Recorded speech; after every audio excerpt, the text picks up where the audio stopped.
أعوذ بالله من الشيطان الرجيم بسم الله الرحمن الرحيم تبت يدا أبي لهب وتب ما أغنى عنه ماله وما كسب سيصلى نارا ذات لهب وامرأته حمالة الحطب في جيدها حبل من مسد. Abang tadi baca surah Al-Lahab ya? Udah tahu belum siapa Al-Lahab yang Allah maksud dalam surah tersebut? Mau tahu nggak? Mau dong.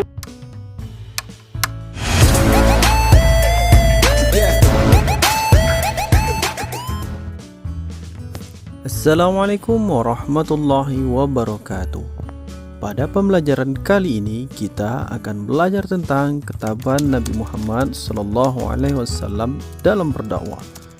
Tujuannya ialah agar kita dapat memahami ketabahan Nabi Muhammad SAW sehingga dapat kita jadikan contoh dalam kehidupan sehari-hari. Baik, sekarang yuk kita ikuti lagi kelanjutan cerita di awal video tadi. Tapi sebelum itu marilah kita berdoa terlebih dahulu. Bismillahirrahmanirrahim. Rabbi zidni ilman warzuqni fahman waj'alni minas salihin. Abu Lahab adalah paman Nabi Muhammad SAW yang selalu merintangi, mengancam dan menentang dakwah Nabi Muhammad SAW. Pernah suatu hari ketika Nabi Muhammad SAW sedang sholat, datang Abu Lahab meletakkan kotoran di atas punggung beliau. Abu Lahab terkenal sebagai orang yang paling gigih menentang dakwah Nabi Muhammad SAW.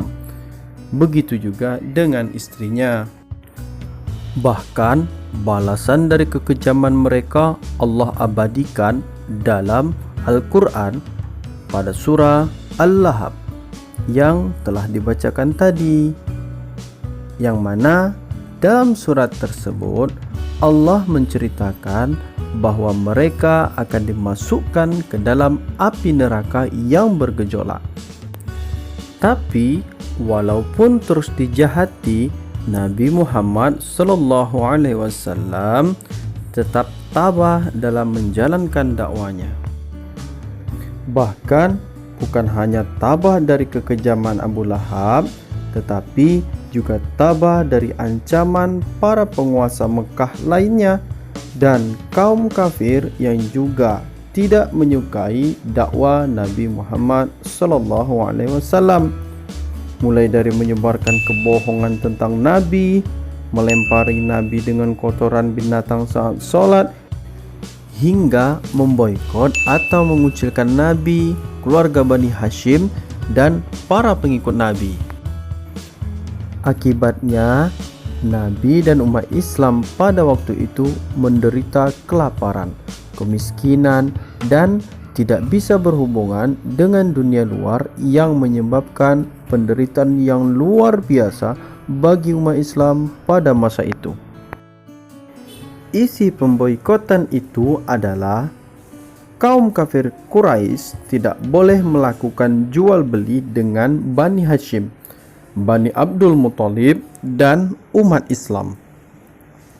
Dilarang mengadakan perdamaian dengan keluarga Bani Hashim, Bani Abdul Muthalib, dan umat Islam kecuali jika Nabi Muhammad SAW menyerahkan diri. Tidak boleh mengadakan pernikahan dengan keluarga Bani Hashim, Bani Abdul Muthalib, dan umat Islam. Dilarang berbicara dan menjenguk orang sakit dari keluarga Bani Hashim, Bani Abdul Muthalib, dan umat Islam. Dan yang terakhir, yang kelima, tempat tinggal umat Islam diasingkan di bagian utara kota Mekah dan dijaga ketat oleh kaum kafir Quraisy sehingga tidak dapat berhubungan dengan masyarakat Mekah. Papan pengumuman pemboikotan ditempelkan di dinding Ka'bah. Pengumuman pemboikotan akan dicabut apabila Nabi Muhammad SAW menyerah atau diserahkan untuk dibunuh. Umat Islam pada waktu itu bertahan dan tidak mau menyerahkan Rasulullah walaupun mereka menderita. Akhirnya tahun berganti tahun, papan pengumuman pemboikotan itu lenyap dimakan rayap. Bersama lenyapnya papan pemboikotan itu, berakhirlah pemboikotan terhadap Bani Hashim. Dalam kenyataannya, pemboikotan pada saat itu juga tidak mampu memaksa umat Islam untuk meninggalkan agamanya.